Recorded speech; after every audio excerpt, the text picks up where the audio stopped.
There was a time when entertainment was intended to help people escape the everyday reality of their lives. Old Matt's gonna be your shadow. Here's you, here's Matt. There's you, there.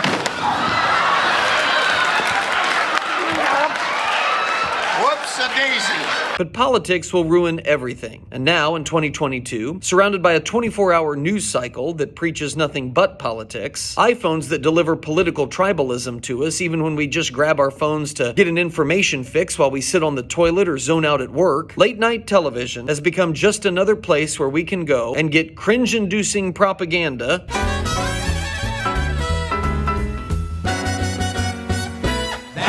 and where we can always count on getting a moralizing lecture about what we should be thinking or how we should be feeling. If you doubt that, here's the latest hilarity from Stephen Colbert. Since the invasion, oil prices have skyrocketed. Today, the average gas price in America hit an all-time record high of over $4 per gallon. Okay, that stings, but a clean conscience is worth $1 or $2. I'm willing to pay. It's important. Right. It's important.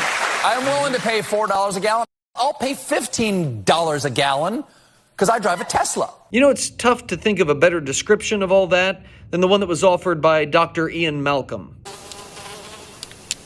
That is one big pile. I mean, maybe next week Steve can just tell all the homeless people to go buy a house and quit complaining. Maybe Paris Hilton could find one of these classy tank tops for Stephen to wear for his next killer monologue. Most people whose senses haven't been dulled by their exorbitant wealth realize it's not just the cost of fuel. Increased fuel causes shipping and delivery prices to go up on everything, from food service items to groceries, to hair products, to lumber, to appliances. And now those products and services, from a gallon of milk to a haircut, they're going to increase in cost even for people that don't own a car. And for those who do own a car, they're now paying more for everything despite having even less money in their wallet because of how much it takes to fill up their gas tank. It is a big deal. Now, Stephen's net worth is over $75 million with an annual salary of $15 million, so it may not honestly be a big deal to him. In which case, Steve, count your blessings, and instead of diminishing and minimizing the real struggles of others, maybe spend your time donating to help them. Shoot, you could even get a few of your wealthy friends to contribute. It might go a long way. Otherwise, this type of elitism is really off-putting. Imagine being Debbie, a single mom who's doing all she can to keep her